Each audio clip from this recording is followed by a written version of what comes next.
And straight after that, we've got Poppy. If you haven't seen Poppy's channel, go and check him out too. He's good for a chat. He's fun. And he makes cool stuff.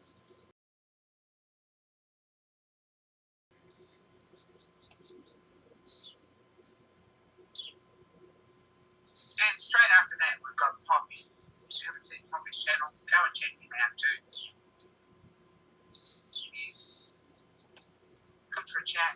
He's fun. And he makes cool stuff.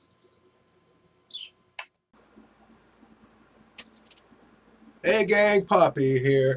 Let me tell you about a little feature of Windows that probably has gone away now. There's cloud, and everything's on the cloud. But there was a time when you bought software, it came to you on a disk. Or when you bought a computer, there were a lot of programs loaded on it, some people called bloatware. When I was at Audio Galaxy, participating heavily on the gold users message board, indulging in flame wars, I was a protector of the weak and innocent. Anyway, I got hacked a couple of times.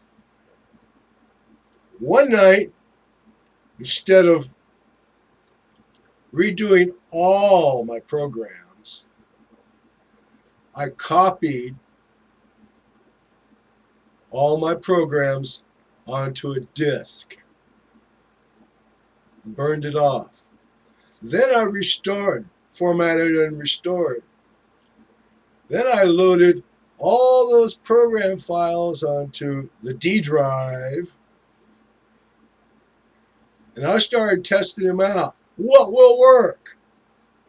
And I found out there are a lot of programs that were on my computer that I could do what I called paste and run.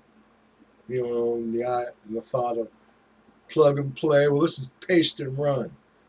They didn't demand all kinds of integration into your computer. It seemed like they were almost standalone. I just tried this with my UCAM 3.5, which was on that computer there. I copied the program folder onto a flash drive, and I put it on this computer. And this is what I'm recording to you on right now. Yeah. Uh-huh.